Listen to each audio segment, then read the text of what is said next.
Our next guest served in the U.S. Army Reserves as company leader in Kuwait and Iraq during the 2003 Operation Iraqi Freedom. Senate Homeland Security Committee member, Iowa Senator Joni Ernst joins us now. Senator, great to have you with us tonight. I want to dig right into the DHS issue. I can't think of a worse time to not be funding critical functions of the DHS when we're engaged in this conflict in Iran. Are your colleagues going to be persuaded to get DHS funded?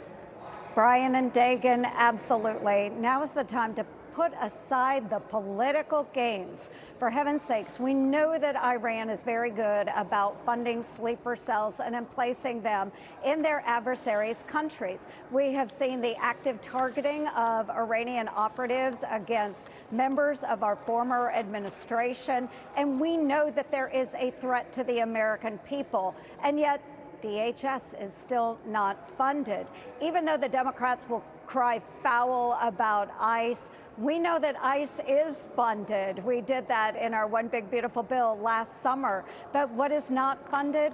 TSA, FEMA, our Coast Guard, you name it, our country is at risk when we are not supporting those that protect us here in the homeland. Senator, one thing that, can we move on to this, that the Democrats have been screaming from the hilltops that this is going to drag into the U.S. into another forever war. Here's Secretary of War Pete Hegseth and how he responded to that today. This is not Iraq. This is not endless. I was there for both. Our generation knows better, and so does this president. He called the last 20 years of nation-building wars dumb, and he's right. This is the opposite. This operation is a clear, devastating, decisive mission. Destroy the missile threat, destroy the Navy, no nukes. Senator, your response to that, and I do have a question of people have raised concerns to me about we're firing multi-million-dollar missiles at like five-figure drones in Iran. And what if this is that financial equation doesn't really make a lot of sense. And the concern is this a rope-a-dope that Iran is doing with us? And they're just lying in wait and will unleash some much greater power on us once we have kind of spent our missiles, if you will? Yes, and thanks, Dagan. I also served in Operation Iraqi Freedom, and I agree with the Secretary in that this is not one of those forever wars. There are big differences. We don't have the conventional land forces like we saw in Afghanistan and Iraq. The rope-a-dope, I don't think it is. I think Iran is going to try and tear down as many of its Arab nations and Israel, and of course go after the United States of America as well.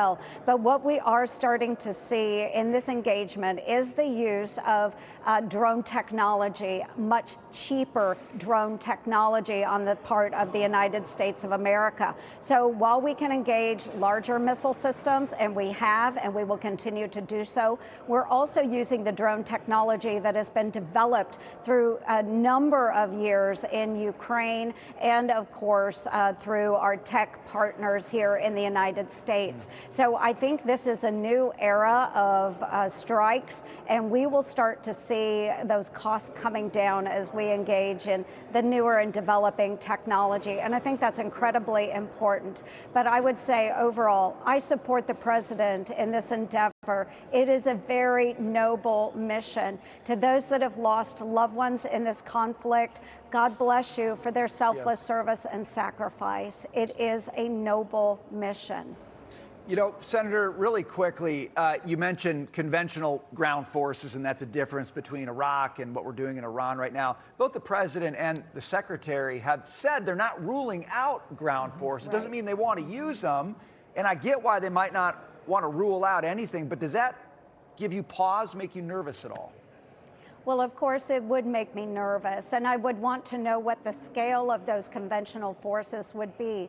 We don't see that right now, and of course, for the Secretary and the President to rule that out at this point would be foolish, because we know every day there are going to be twists and turns to this operation. We must be nimble. We must see this through. We have seen partners across the Middle East be pummeled by Iran, but what we want to do, keep the fight there, keep the focus on Iran, make sure that our own homeland is protected from the threat of intercontinental ballistic missiles and nuclear warheads. We absolutely must do this, and we must neuter Iran so that they cannot fund terrorist proxies that will go after Americans. Iran has killed thousands of Americans through the course of the global war on terrorism and these follow-on years. They are not done with it.